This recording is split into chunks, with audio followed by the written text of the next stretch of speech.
Good evening all of you. कैसे हैं आप सभी? मैं माधुरी वेलकम करती हूँ आपका इस BNSS की सीरीज में। आज जो हम लास्ट क्लास में चैप्टर 7 तक कंप्लीट कर चुके थे, आज हमें चैप्टर 8 स्टार्ट करना है। इस क्लास में मैं आपको पूरा चैप्टर 8 सेक्शन 111 से 124 पूरा बताने वाली हूँ। ध्यान से सुनो, इस सेक्शन से जो ये पूरा चैप्टर है, इससे एक मेंस का क्वेश्चन बनता है 15 से 20 नंबर का। पूरा चैप्टर ही आपको ब्रीफ में बताना पड़ता है। सेकेंड थिंग, इसमें प्री के क्वेश्चंस भी बनते हैं। अब देखो, आपको एक चीज क्लियर कर देती हूँ, यहाँ पर प्री के क्वेश्चंस में ऑलमोस्ट जो रेसिप्रोकल अरेंजमेंट्स है, व्यतिकारी व्यवस्थाएं हैं, ये सेंट्रल गवर्नमेंट के द्वारा की जाती है। अब ये रेसिप्रोकल अरेंजमेंट्स का मतलब होता है कि जब एक देश का किसी दूसरे देश के साथ कॉन्ट्रैक्टिंग स्टेट होता है, मतलब कॉन्ट्रैक्ट किया होता है कि अगर हमारा अभियुक्त तुम्हारे पास आया या कोई एविडेंस जो आपके देश में है या डॉक्यूमेंट्स है, तो वो आप हमें भेजोगे और हमारे देश में तो हम आपको भेजेंगे। ये क्या होती है? व्यतिकारी व्यवस्थाएं होती है, आपस में संधि करना, टेरिटरीज करना। अब देखो, एक बात सुनो, ये जो रेसिप्रोकल अरेंजमेंट्स का पार्ट है, ये हमारे लिए थोड़ा लेस देन इंपॉर्टेंट है, क्योंकि इससे ज्यादा भी इंपॉर्टेंट चीजें हैं मेंस के क्वेश्चंस में जो हमसे पूछी जा सकती है। लेकिन हमें कोई रिस्क नहीं लेना, तो सारी चीजें जो मैं आपको शॉर्ट में बताऊं वो भी सुनते जाना, देखते जाना, नोटबुक में नोट करते जाना, और प्लस पूरा चैप्टर हमारा मेंस के लिए बनता है। उससे पहले हम अपने MD लॉ क्लासेस के हर एक स्टेट के जुडिशरी बैचेस अवेलेबल है, जेलों के बैचेस अवेलेबल है, APO ADPO के बैचेस अवेलेबल है, प्लस आप LLB के स्टूडेंट है, LLB की क्लासेस करना चाहते हैं तो वो भी आपके लिए अवेलेबल है। तो चलिए स्टार्ट करते हैं हम चैप्टर 8। चैप्टर 8 कहता है रेसिप्रोकल अरेंजमेंट्स, हिंदी में इसको बोलते हैं व्यतिकारी व्यवस्थाएं, for assistance in certain matters, कुछ ऐसे मामलों में, एंड प्रोसीजर, उसकी प्रक्रिया, for attachment and forfeiture of property, कि जो हम प्रॉपर्टी को जब्त कर रहे हैं, कुर्क कर रहे हैं, उसके बारे में भी हमें प्रोसीजर दे रखा है। 111 से 124 तक हम इस चैप्टर को पढ़ते हैं। चलिए स्टार्ट करते हैं सेक्शन 111। 111 हमें डेफिनेशंस बताता है। यहाँ पर जो डेफिनेशंस है, हमारी 2 नंबर की मेंस की डेफिनेशन बन सकती है, प्लस प्री का क्वेश्चन बन सकता है कि कॉन्ट्रैक्टिंग स्टेट हम किस में पढ़ते हैं, ट्रेसिंग किस में पढ़ते हैं, आइडेंटिफाइंग किस में पढ़ते हैं। तो ये डायरेक्ट टाइटल बेस्ड भी प्री के क्वेश्चन आते हैं। 5 इसमें डेफिनेशन दे रखी है। पहली डेफिनेशन कहता है अनुबंधित राज्य। अनुबंधित राज्य बोल दो, संविदाकारी राज्य बोल दो, कॉन्ट्रैक्टिंग स्टेट बोल दो, एक ही बात है। अनुबंधित राज्य का मतलब है कि भारत के बाहर कोई भी देश या स्थान जिसके संबंध में सेंट्रल गवर्नमेंट द्वारा देश की सरकार के साथ एक संधि या अन्यथा कोई व्यवस्था की गई है। कि कॉन्ट्रैक्टिंग स्टेट का मतलब है इंडिया ने किसी अदर कंट्री के साथ कोई ऐसी व्यवस्था बिठा रखी है, संधि कर रखी है, तो उन दोनों देशों के बीच में क्या माना जाएगा कि ये कॉन्ट्रैक्टिंग स्टेट है। Contracting state means any country और place outside India in respect of which arrangements have been made by the central government। कौन करता है ये arrangements? सेंट्रल गवर्नमेंट करती है with the government of such country through a treaty or otherwise। तो संधि के माध्यम से या कोई व्यवस्था करती है तो वो क्या होती है? किसी अदर देश के साथ हमारा कॉन्ट्रैक्टिंग स्टेट माना जाता है। उसके बाद सेकंड डेफिनेशन बात करते हैं आइडेंटिफाइंग। आइडेंटिफाइंग या पहचान करना। देखो, पहचान करना किस बात की आइडेंटिफाइंग हम कर रहे हैं? इस बात का सबूत स्थापित करना कि संपत्ति किसी अपराध से प्राप्त हुई थी या उससे इस्तेमाल की गई थी, बस इसी चीज की हम आइडेंटिफाइंग कर रहे हैं। Identifying includes establishment of a proper proof that the property was delivered from used in the commission of an offence. किसी अपराध के संबंध में कोई प्रॉपर्टी डिलीवर करना, उसके बारे में पहचान करने के बारे में बताते हैं। नेक्स्ट बात करता है अपराध की आय या अपराध के आगम या प्रोसीड्स ऑफ क्राइम। देखो, अपराध की आय मतलब किसी अपराध होने पर उस प्रॉपर्टी से या कोई प्रॉपर्टी की आय हमें प्राप्त होती है, का अर्थ किसी भी व्यक्ति द्वारा आपराधिक गतिविधि या ऐसी किसी संपत्ति के मूल्य के परिणाम स्वरूप डायरेक्ट या इनडायरेक्ट रूप से प्राप्त कोई भी संपत्ति है। जब अपराध होने के बाद, कोई आपराधिक गतिविधि होने के बाद किसी प्रॉपर्टी को डायरेक्ट या इनडायरेक्ट रूप से अगर कोई प्रॉपर्टी प्राप्त होती है तो वो क्या मानी जाती है? अपराध की आय मानी जाती है। Proceeds of crime means any property derived or obtained directly or indirectly by any person as a result of a criminal activity or the value of any such property। तो वो क्या होती है? अपराध की आय होती है। फोर्थ बात करते हैं प्रॉपर्टी। ये अच्छी डेफिनेशन है। पहली वाली कॉन्ट्रैक्टिंग स्टेट डेफिनेशन आ सकती है, दूसरी प्रॉपर्टी की डेफिनेशन आ सकती है। डायरेक्ट टाइटल तो मैंने आपको बताया इंपॉर्टेंट है। प्रॉपर्टी का मीनिंग है कि हर विवरण की संपत्ति, हर एक टाइप की प्रॉपर्टी, चाहे वह भौतिक हो, निराकार हो, भौतिक या अभौतिक वर्ड भी यूज कर सकते हो, मूवेबल हो, इमूवेबल हो, टेंजिबल हो, इंटेंजिबल हो, कोई भी प्रॉपर्टी चाहे वो भौतिक, अभौतिक, चल, अचल, जंगम, स्थावर, मूर्त, अमूर्त और अपराध के कमीशन में प्राप्त या उपयोग की गई ऐसी प्रॉपर्टी या प्रॉपर्टी का ऑनरशिप या कोई टाइटल का सबूत देने वाले कार्य और उपकरण और इसमें अपराध की आय से प्राप्त संपत्ति शामिल है। तो प्रॉपर्टी में किन किन तरीकों की प्रॉपर्टी शामिल है? सारी प्रॉपर्टी, चाहे मूवेबल है, इमूवेबल है, टेंजिबल है, इंटेंजिबल है, भौतिक है, अभौतिक है, सारी प्रॉपर्टी इस सेक्शन में ये इंक्लूड की गई है। देन बात करते हैं property means property and assets of every description, whether corporeal और इनकॉर्पोरल, मूवेबल और इमूवेबल, टेंजिबल और इंटेंजिबल, ये सारी प्रॉपर्टी क्या होती है? इसमें इंक्लूड होती है। Next tracing. ट्रेसिंग मतलब पता लगाना का अर्थ संपत्ति की प्रकृति, स्रोत, स्वभाव, संचलन, शीर्षक, ओनरशिप का निर्धारण करना है। कि हम ट्रेस क्या कर रहे हैं? पहचान क्या, पता क्या लगा रहे हैं? Means determining the nature, source, disposition, movement, title और ओनरशिप ऑफ द प्रॉपर्टी, ये सारी चीजें हम क्या कर रहे हैं? इसमें ट्रेसिंग में ट्रेस कर रहे हैं। तो ये सारी डेफिनेशंस हमारे लिए इंपॉर्टेंट है। कॉन्ट्रैक्टिंग की, आइडेंटिफाइंग की, ट्रेसिंग की, ये डेफिनेशंस या प्रॉपर्टी की हमसे मेंस में पूछी जा सकती है, प्री में भी आ सकती है। देन इंपॉर्टेंट क्वेश्चन सेक्शन 112 और 113। देखो 112 और 113 कह रहे हैं कि 112 में बाहर के देश से हमारे इंडिया में क्या किया जा रहा है? अनुरोध पत्र भेजा जा रहा है। मतलब कि लेटर ऑफ रिक्वेस्ट, इसको बोलते हैं अनुरोध पत्र। सॉरी 112 में इंडिया से हम क्या भेज रहे हैं? किसी अदर देश में कोई एविडेंस, कोई व्यक्ति, कोई डॉक्यूमेंट हमें मंगवाना है तो किसी दूसरे देश में हम क्या भेजते हैं? लेटर ऑफ रिक्वेस्ट, अनुरोध पत्र भेजते हैं। तो letter of request to competent authority, किसको भेज रहे हैं? कॉम्पिटेंट, सक्षम प्राधिकारी को। किसके लिए भेज रहे हैं? फॉर इन्वेस्टिगेशन, अन्वेषण के लिए। इन अ कंट्री, किसी देश में, और प्लेस में जो आउटसाइड इंडिया है, जो भारत के बाहर है। मतलब भारत के बाहर में किसी देश या स्थान में सक्षम प्राधिकारी को अनुरोध पत्र भेजना। क्यों भेजना?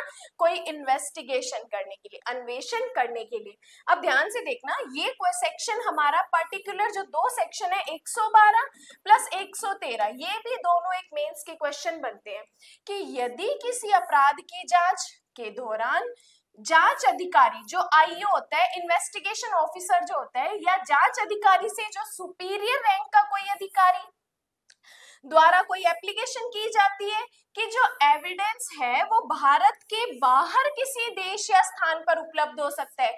जब आईओ जांच कर रहा है और आईओ ये कहता है, उसको लगता है कि जो इस मैटर का एविडेंस है वो हमें इंडिया के बाहर मिल सकता है, तो कोई भी अपराधी न्यायालय, किसी न्यायालय या उस देश या स्थान के किसी प्राधिकारी को अनुरोध पत्र जारी कर सकता है। यहाँ से इंटरव्यू का क्वेश्चन भी आपसे पूछा जा सकता है कि अगर कोई ऐसा एविडेंस किसी आउट ऑफ इंडिया में पड़ा है तो आउट ऑफ इंडिया से वो एविडेंस मंगवाने के लिए हम क्या भेजते हैं?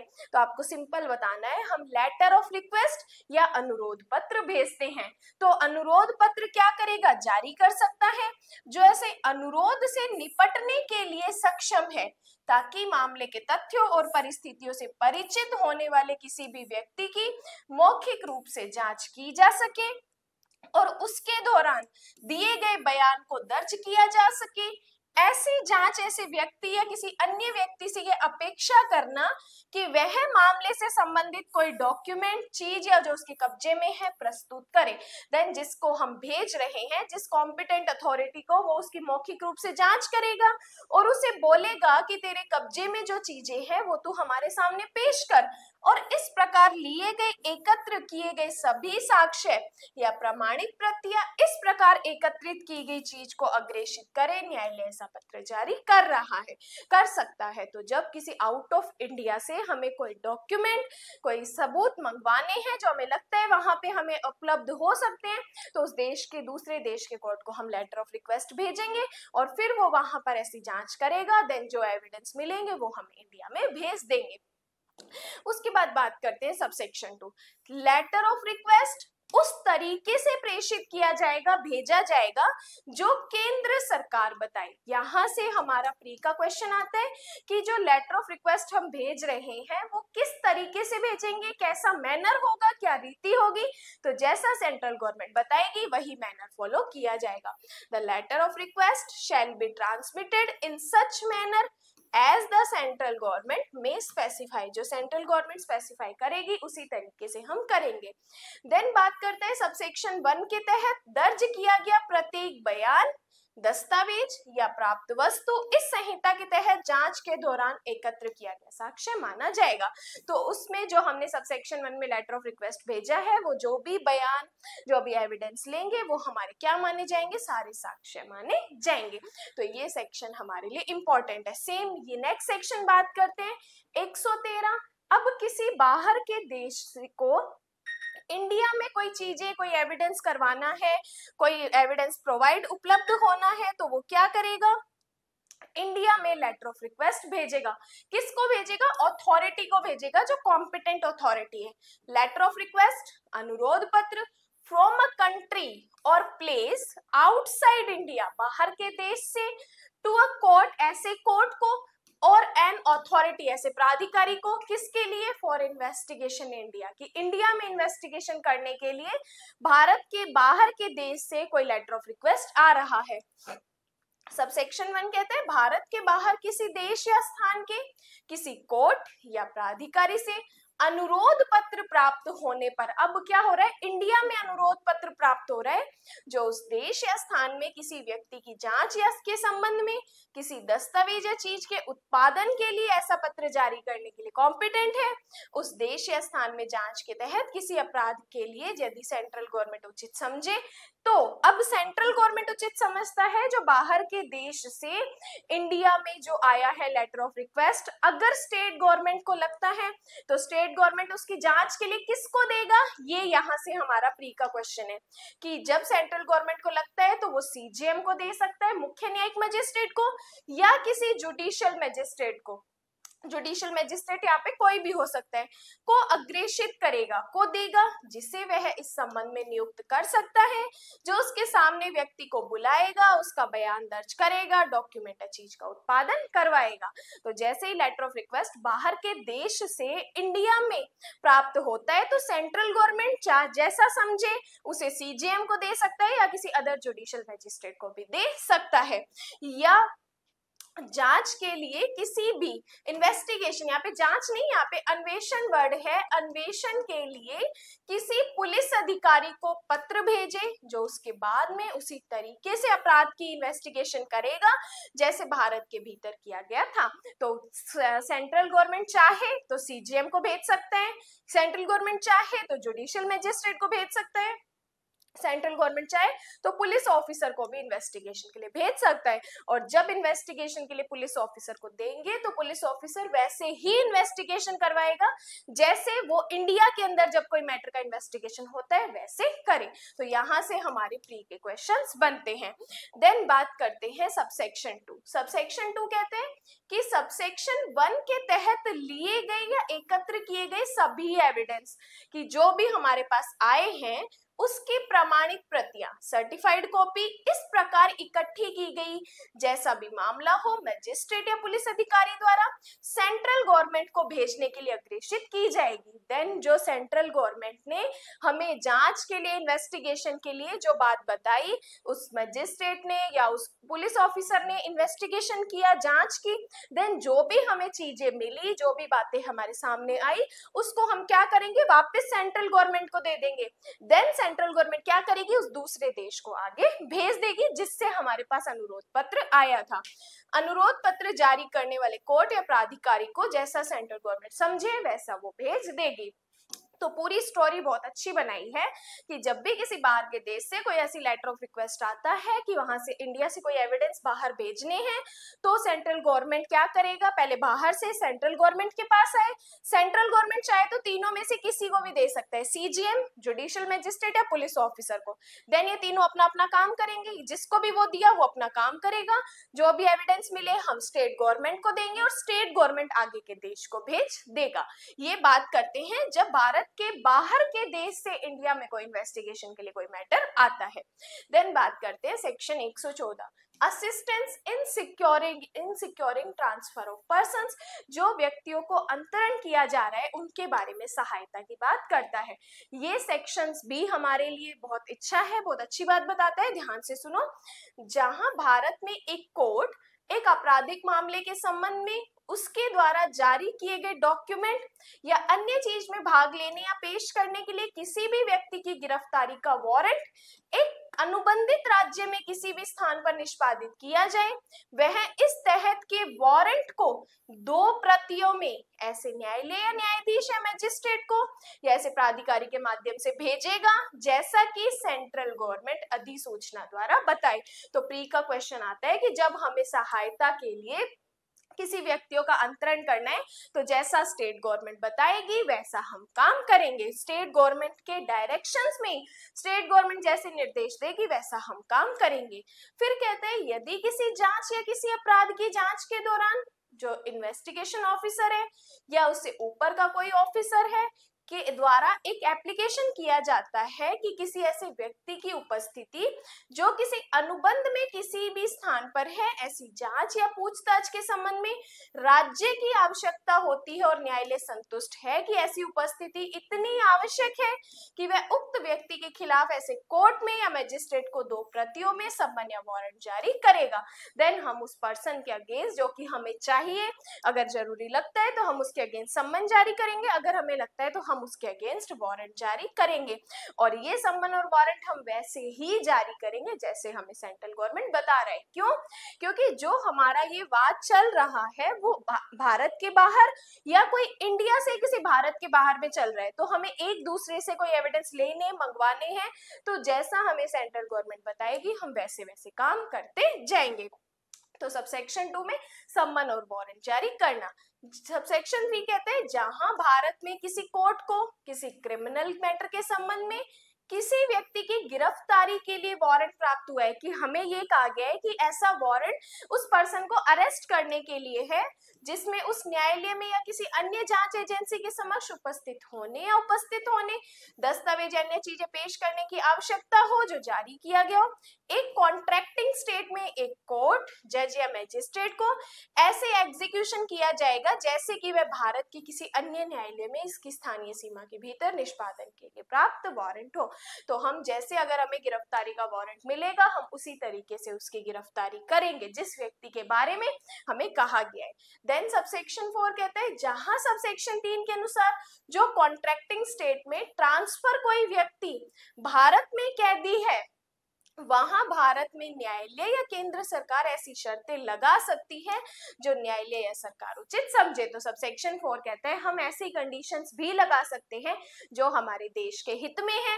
तो फिर उसमें क्या की जाएगी, ऐसी कॉन्ट्रैक्टिंग स्टेट के साथ हम ऐसी शर्तें लगाएंगे कि आप हमारी इस बात को मान लीजिए, देन हम जो पर्सन आप चाहते हैं, डॉक्यूमेंट चाहते हैं वो हम आपको भेज देंगे। तो सबसेक्शन 4 कहता है शर्तें लगाना। सबसेक्शन 5 कहते हैं कि जहां सबसेक्शन 1 या सबसेक्शन 2 के अनुसार भारत में ट्रांसफर व्यक्ति का एक कॉन्ट्रैक्टिंग राज्य में कॉन्ट्रैक्टिंग स्टेट में कैदी है, भारत में न्यायालय का यह सुनिश्चित करेगा कि जिन शर्तों के तहत कैदी को भारत में ट्रांसफर किया गया है का अनुपालन किया जाता है और ऐसे कैदी को ऐसी शर्तों के अधीन कस्टडी में रखा जाएगा जैसा सेंट्रल गवर्नमेंट लिखित रूप में डायरेक्ट करे। तो जरूरी है तो हम उसे कस्टडी में भी रखेंगे, लेकिन ये सारा प्रोसीजर उसी तरीके से किया जाएगा जैसा सेंट्रल गवर्नमेंट हमें बताती है। तो डायरेक्ट आप सिर्फ स्टोरी बना के इसको याद कर लेना।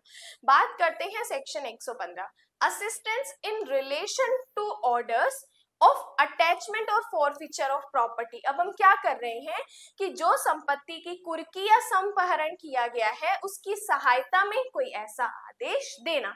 जो हमें आदेश दिया गया है उसके अकॉर्डिंग हम काम करेंगे कि जहां इंडिया में किसी कोर्ट के पास ये विश्वास करने का कारण है कि किसी व्यक्ति द्वारा प्राप्त की गई कोई भी प्रॉपर्टी डायरेक्ट या इनडायरेक्ट रूप से ऐसे व्यक्ति द्वारा किसी अपराध की कमीशन से प्राप्त की गई है तो वह कुर्क या जब्ती का आदेश दे सकता है। कि जब हमें पता चलता है कि ये जो प्रॉपर्टी आपने प्राप्त की है ये गलत तरीके से प्राप्त की है तो हम क्या कर सकते हैं, उस प्रॉपर्टी को कुर्क भी कर सकते हैं, जब्त भी कर सकते हैं। और कुर्की और जब्ती कैसे की जाएगी, जो सेक्शन 116 से आगे 124 तक में हमें प्रोसीजर बताया है उसके अकॉर्डिंग की जाएगी। सबसेक्शन 2 कहते हैं जहां कोर्ट ने सबसेक्शन 1 के तहत किसी प्रॉपर्टी की कुर्की या जब्ती का आदेश दे दिया और ऐसी प्रॉपर्टी का एक कॉन्ट्रैक्टिंग स्टेट में होने का संदेह है, न्यायालय किसी को अनुरोध पत्र जारी कर सकता है। ऐसे आदेश के निष्पादन में कॉन्ट्रैक्टिंग स्टेट जो अथॉरिटी होगी उसको ऐसा भेजा जाएगा। तो ये हमें ये चीज बताते हैं कि जब सबसेक्शन 1 के तहत कुर्की या जब्ती का आदेश दिया है तो उसके अकॉर्डिंग अगर कोर्ट को लगता है कि कोई अनुरोध पत्र जारी किया जा सकता है तो उसके निष्पादन के लिए वो अनुरोध पत्र भी जारी कर सकता है। देन सबसेक्शन 3 कहते हैं कि जहां सेंट्रल गवर्नमेंट को किसी कोर्ट या किसी कॉन्ट्रैक्टिंग स्टेट के अथॉरिटी से अनुरोध पत्र प्राप्त होता है जिसमें भारत में संपत्ति की कुर्की या जब्ती का अनुरोध पत्र किया जाता है, मतलब बाहर के देश से अब हमें लेटर ऑफ रिक्वेस्ट मिल रहा है तो जो डायरेक्ट या इनडायरेक्ट रूप से किसी व्यक्ति द्वारा कमीशन से प्राप्त की जाती है उस कॉन्ट्रैक्टिंग स्टेट में किए गए अपराध के मैटर में सेंट्रल गवर्नमेंट ऐसे अनुरोध पत्र को धारा 116 से या 122 में जैसा भी मामला हो के प्रावधानों के अनुसार एग्जीक्यूशन के लिए अग्रेषित कर सकती है। तो जैसा हमें बाहर से कोई ऐसा लेटर ऑफ रिक्वेस्ट मिलता है तो जैसा सेंट्रल गवर्नमेंट को लगता है वैसा उसको निपटाने के लिए सुलझाने के लिए आगे ट्रांसफर कर सकती है, जैसा 116 से 122 में दिया गया है। देन बात करते हैं सेक्शन 116 से। अब देखो ये हमारा सारा प्रोसीजर स्टार्ट हो रहा है। इतने से पहले 111 से 115 में हमें बताया कि इस तरीके का अगर कोई मैटर है तो उसका आगे फॉलो करने का प्रोसीजर क्या होगा, ये हमें 116 से बताया है। 116 कहते हैं आइडेंटिफाइंग, पहचान करना, अनलॉफुली एक्वायर प्रॉपर्टी, जो गलत तरीके से विधि विरुद्ध रूप से अगर किसी प्रॉपर्टी को एक्वायर किया है, अर्जित किया है तो उसके बारे में उसकी पहचान करना। यहां से हमारा प्री का क्वेश्चन है कि कोर्ट सबसेक्शन 1 के तहत या 115 के सबसेक्शन 3 के तहत अनुरोध पत्र प्राप्त होने पर किसी भी पुलिस ऑफिसर को या पुलिस उप निरीक्षक के पद से नीचे का ना हो, मतलब पुलिस ऑफिसर को या पुलिस सब इंस्पेक्टर की रैंक से ऊपर का होना चाहिए, नीचे का नहीं होना चाहिए, निर्देशित करेगा ऐसी प्रॉपर्टी का पता लगाने और उसकी पहचान करने के लिए सभी आवश्यक कदम उठाए। तो 116 कहता है कि जब हमें सबसेक्शन 1 के तहत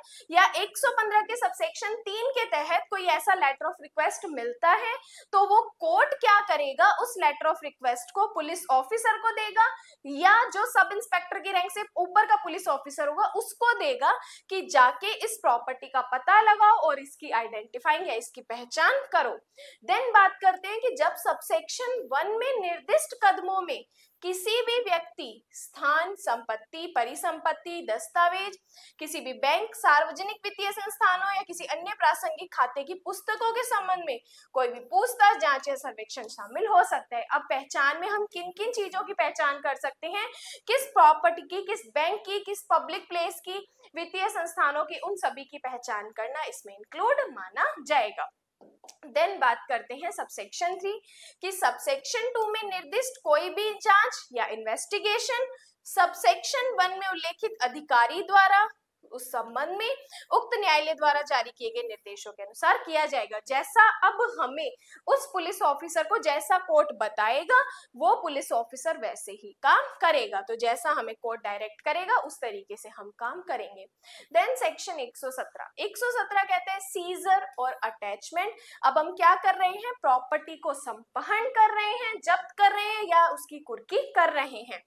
कि जहां 116 के तहत जांच करने वाले किसी भी ऑफिसर के पास ये रीजन टू बिलीव है कि कोई प्रॉपर्टी जिसके संबंध में इन्वेस्टिगेशन किया जा रहा है उसे किसी भी तरीके से छुपाया जा रहा है, स्थानांतरित किया जा सकता है, निपटाया जा सकता है, ऐसी प्रॉपर्टी के निपटान में वैसी संपत्ति को जब्त करने का आदेश दे सकता है। कि जब 116 में हमें मजिस्ट्रेट ने पुलिस ऑफिसर को या सब इंस्पेक्टर की रैंक से ऊपर के ऑफिसर को ऑर्डर दिया कि जाके आप पहचान करो प्रॉपर्टी की, और उन ऑफिसर्स को लगता है कि ये प्रॉपर्टी ऐसी है, हटाई जा सकती है, ट्रांसफर की जा सकती है, तो वो क्या करेंगे, उसे जब्त करने का ऑर्डर दे सकते हैं। और जहां ऐसी संपत्ति को जब्त करना संभव नहीं है वह ये डायरेक्शन देते हुए कुर्की का आदेश दे सकता है, उसको कुर्की कर सकते हैं और ऐसी संपत्ति को छोड़कर या हस्तांतरित या अन्यथा व्यवहार नहीं किया जाएगा। ऐसा आदेश देने वाले अधिकारी की पूर्व अनुमति और ऐसे आदेश की एक प्रति संबंधित व्यक्ति को दी जाएगी। जब हमें डाउट है कि प्रॉपर्टी ऐसी है तो हम उसे कुर्क कर सकते हैं, हम उसे जब्त कर सकते हैं। और ये कुर्की और जब्ती कौन करेगा, जो हमें 116 में पुलिस ऑफिसर या सब इंस्पेक्टर की रैंक से पुलिस ऑफिसर है जब उसको लगता है। देन सबसेक्शन 2 कहते हैं सबसेक्शन 1 के तहत किए गए किसी भी आदेश का कोई प्रभाव नहीं होगा जब तक कि उक्त आदेश की पुष्टि उसके किए जाने के 30 दिन की अवधि के भीतर कोर्ट के आदेश द्वारा नहीं कर दी जाती। और कोर्ट ने, जो पुलिस ऑफिसर ने ये जब्ती और कुर्की का आदेश दिया, जब्त और कुर्क करवाया, तो उसके बारे में कोई भी अदर ऑर्डर नहीं दिया जाएगा जब तक कि कोर्ट उसकी 30 दिन के अंदर कोई जांच नहीं कर लेता। तो 30 डेज का वेट किया जाएगा, उसके बाद कोर्ट अपना ऑर्डर देगा। देन बात करते हैं section 118 management of properties seized और फॉरफीचर अंडर दिस चैप्टर, की इस चैप्टर के अंदर जो फॉरफीचर और प्रॉपर्टी की कुर्की की गई है उसका मैनेजमेंट, उसकी व्यवस्था कैसे की जाएगी। तो कोर्ट उस क्षेत्र के डीएम को, अंडरलाइन करो प्री का क्वेश्चन, डीएम को अपॉइंट कर सकता है जिस एरिया में वो प्रॉपर्टी हमें मिली है उस एरिया के डीएम को कोर्ट ये डायरेक्शन देगा कि जहां संपत्ति स्थित है या किसी अन्य अधिकारी को संपत्ति के प्रशासक के कार्यों को करने के लिए डीएम द्वारा नियमित किया जा सकता है। तो कोर्ट किसको अपॉइंट करेगा प्रॉपर्टी की मैनेजमेंट के लिए, या तो डीएम को, या डीएम कोई अन्य व्यक्ति कोर्ट को निर्दिष्ट करता है कि आप इस व्यक्ति को ये प्रॉपर्टी की मैनेजमेंट के लिए कह सकते हो, तो उस व्यक्ति को भी हम क्या कर सकते हैं, मैनेजमेंट के लिए बोल सकते हैं। और सबसेक्शन 2 कहते हैं सबसेक्शन 1 के तहत जो नियुक्त प्रशासक है जो उस प्रॉपर्टी का मैनेजमेंट करेगा उस प्रॉपर्टी को प्राप्त और प्रतिबंधित करेगा जिसके संबंध में 117 के सबसेक्शन 1 या 120 के तहत ऑर्डर दिया गया है, और ऐसी शर्तों के अधीन जैसा सेंट्रल गवर्नमेंट बताए। तो जिस पर्सन को हम प्रॉपर्टी मैनेजमेंट के लिए दे रहे हैं, चाहे वो डीएम है या डीएम जिसको नाम निर्दिष्ट करे वो व्यक्ति है, तो वो क्या करेगा, उस प्रॉपर्टी को प्रतिबंधित करेगा, संभालेगा, और जैसा सेंट्रल गवर्नमेंट बताता है वैसा वो काम करेगा। देन सबसेक्शन 3 जो प्रशासक होगा जो प्रॉपर्टी को मैनेज कर रहा है, केंद्र सरकार जब्त की गई संपत्ति के निपटान के लिए ऐसे उपाय भी करेगा जैसे सेंट्रल गवर्नमेंट डायरेक्शन दे। तो उस प्रॉपर्टी को कैसे आगे कंटिन्यू करना है, निपटान करना है, जब्त करना है, कुर्क करना है, जो भी करना है, तो जैसा सेंट्रल गवर्नमेंट डायरेक्शन दे वैसा हम काम करेंगे। देन बात करते हैं सेक्शन 119। अब हम क्या कर रहे हैं, नोटिस दे रहे हैं। किसको दे रहे हैं, ऑफ फॉरफीचर ऑफ प्रॉपर्टी, जिस व्यक्ति को हमने फॉरफीचर किया है, संपहरण किया है, जब्त किया है, उसके बारे में हम नोटिस देंगे। किसको देंगे, जिस व्यक्ति की प्रॉपर्टी है उसी को हम ये नोटिस दे रहे हैं। कि 116 के तहत पूछताछ अन्वेषण के परिणाम स्वरूप कोर्ट के पास ये रीजन टू बिलीव है कि ऐसी सभी या कोई संपत्ति अपराध की आय है, तो वह ऐसे व्यक्ति को नोटिस दे सकता है जो इस प्रॉपर्टी से प्रभावित है, और नोटिस में निर्दिष्ट 30 दिन की अवधि के भीतर आय, कमाई या संपत्ति के स्रोत को इंगित करने के लिए उसे बुलाया जाएगा। तो उसके पास उसको हम 30 डेज का टाइम देंगे, जो भी इस प्रॉपर्टी से प्रभावित है या जो भी इस प्रॉपर्टी का ओनर है, तो 30 डेज का हम टाइम देंगे। 30 डेज में उस व्यक्ति को आना पड़ेगा और जो भी नोटिस में चीजें बताई गई है उस टाइम पे उस प्लेस पे आना पड़ेगा। यहां से प्री का क्वेश्चन आता है। सबसेक्शन 2 बोलते हैं जहां सबसेक्शन 1 के तहत किसी व्यक्ति को दिया गया नोटिस किसी प्रॉपर्टी को ऐसे व्यक्ति की ओर से या अन्य व्यक्ति द्वारा धारित है तो किसी अदर पर्सन को भी हम नोटिस दे सकते हैं। तो जिस हमें जो भी लगता है कि इस प्रॉपर्टी से जो भी कनेक्टेड है, चाहे ओनर है चाहे कोई अदर पर्सन है, तो उसको भी नोटिस दिया जाएगा।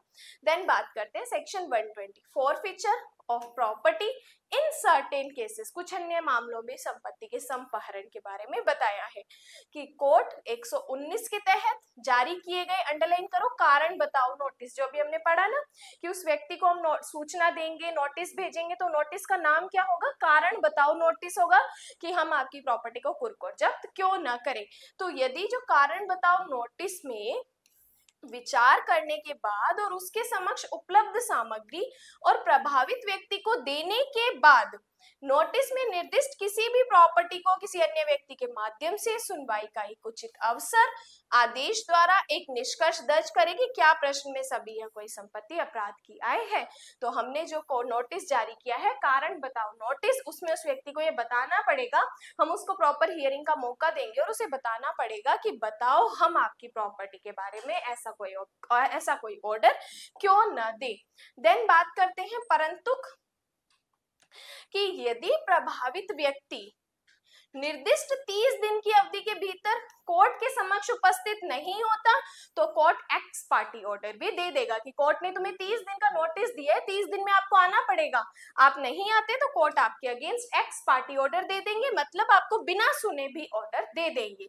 देन बात करते हैं सब सेक्शन 2, जहां कोर्ट इस बात से संतुष्ट है कि कारण बताओ नोटिस में कुछ संपत्तियां अपराध की आय है लेकिन विशेष रूप से ऐसी संपत्तियों की पहचान करना संभव नहीं है, तो कोर्ट के लिए उन संपत्तियों को निर्दिष्ट करना वैध होगा जो अपने सर्वोत्तम निर्णय के अनुसार अपराध की आय है और सबसेक्शन 1 के अनुसार निर्दिष्ट कंक्लूजन बताती है। तो अगर सबसेक्शन 2 में सिंपल ये बात है कि अगर कोर्ट इस बात से संतुष्ट हो जाता है कि जो हमने कारण बताओ नोटिस जारी किया है अगर वो संपत्ति कुछ अपराध की आय है तो उसके बारे में जो भी जजमेंट होगा, जो भी वैलिड चीजें होंगी वो कोर्ट वैसे कर सकता है। देन सबसेक्शन 3, जहां कोर्ट इस धारा के तहत इस इंटेंशन का निष्कर्ष दर्ज करता है कि कोई संपत्ति अपराध की आय है तो ऐसी संपत्ति सभी बाधाओं से मुक्त होकर केंद्र सरकार को जब्त कर ली जाएगी। तो अगर प्रॉपर्टी किसी अपराध से कनेक्टेड है, कारण बताओ नोटिस में आप अच्छा रीजन नहीं देते, कोर्ट को सेटिस्फाइड नहीं करते, तो वो क्या कर ली जाएगी, सेंट्रल गवर्नमेंट के द्वारा जब्त कर ली जाएगी। देन बात करते हैं सबसेक्शन 4 की, जहां इस धारा के तहत किसी कंपनी या कोई भी शेयर केंद्र सरकार द्वारा जब्त कर लिया जाता है तो कंपनी अधिनियम 2013 के तहत केंद्र सरकार को पंजीकृत करेगी और ऐसे शेयरों का अंतरण करेगी। तो इस धारा के तहत अगर कोई कंपनी के जो शेयर होते हैं वो जब्त किए जाते हैं तो उनको भी नोटिस जारी किया जाएगा, इतने टाइम के अंदर कंपनी को भी उसका रिप्लाई करना पड़ेगा, अगर नहीं करते देन भी कोर्ट क्या कर सकती है, उस शेयर को जब्त कर सकती है। Then section 121, fine in lieu of forfeiture, कि जो संपहरण है उसके बदले में अब क्या किया जाएगा, जुर्माना लिया जाएगा। कि जहां कोर्ट घोषणा करता है कि कोई भी संपत्ति जो धारा 120 के तहत सेंट्रल गवर्नमेंट ने जब्त कर ली है और एक ऐसा मामला है जहां संपत्ति का केवल एक हिस्सा का स्रोत न्यायालय की संतुष्टि के लिए साबित नहीं हुआ, यह प्रभावित व्यक्ति को जब्ती के बदले में ऐसे हिस्से के बराबर मूल्य के बराबर जुर्माना देने का ऑप्शन देते हुए एक ऑर्डर देगा। कि जब ऐसा लगता है कि एक प्रॉपर्टी जो जब्त या कुर्क की गई है अगर उसका एक हिस्सा अलग है, उसका कोई लेना देना नहीं है, तो फिर उसको क्या किया जाएगा, उसके बदले में उस पर्सन को जुर्माने का ऑप्शन दिया जाएगा, वो जुर्माना भर के अपनी प्रॉपर्टी को छुड़वा सकता है। सबसेक्शन 2 की सबसेक्शन 1 के तहत जुर्माना लगाने का ऑर्डर देने से पहले प्रभावित व्यक्ति को सुनवाई का जरूर अवसर दिया जाएगा। कि जब भी आप कोई ऑर्डर दे रहे हो तो बिना सुने आप ऑर्डर नहीं दोगे, लेकिन तब दे सकते हो जब आपने प्रॉपर टाइम उस व्यक्ति को उपस्थित होने के लिए दे दिया फिर भी वो नहीं आता, देन आप एक्स पार्टी ऑर्डर दे सकते हो। लेकिन थर्ड कहते हैं जहां प्रभावित व्यक्ति सबसेक्शन 1 के तहत देय जुर्माने का भुगतान करता है उस समय के भीतर जो उस ओर से अनुमति दी जा सकती है तो कोर्ट ने जो 120 के अधीन जब्ती का ऑर्डर दिया है उसे रद्द कर सकता है। कि जो भी उस व्यक्ति के अगेंस्ट जो ऑर्डर दिया है, मान लो जुर्माने का ऑर्डर दिया, उसने जुर्माना दे दिया, तो अब कोर्ट ने जो कुर्की का ऑर्डर दिया है या जब्ती का ऑर्डर दिया है वो उसे कैंसिल कर देगा। Then section 122 certain transfers to be null and void, कुछ ऐसे ट्रांसफर होते हैं जो नल एंड वॉइड माने जाते हैं, शून्य और अकृत माने जाते हैं।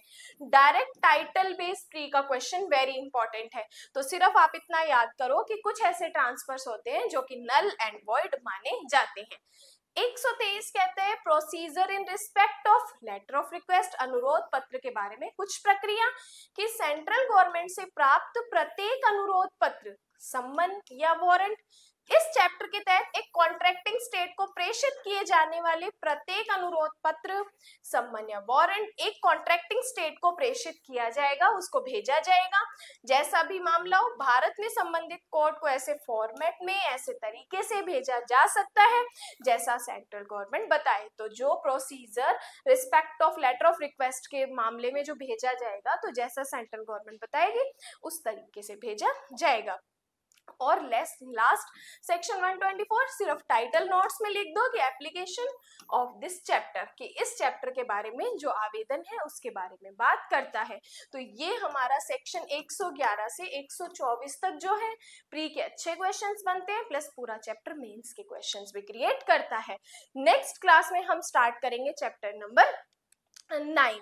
देखो ये जो चैप्टर नंबर 9, चैप्टर 9 जो है हमारा very very very important, pre, mains और इंटरव्यू तीनों के लिए इंपॉर्टेंट है। धीरे धीरे इस चैप्टर को कवर करेंगे क्योंकि चैप्टर बहुत अच्छा है और 90% चांसेस रहते हैं इसमें से एग्जाम में क्वेश्चन आने के लिए। तो ये जो आपने यहाँ तक BNSS की सीरीज देख रहे हो, अच्छी लग रही है, लाइक और कमेंट्स जरूर करना है।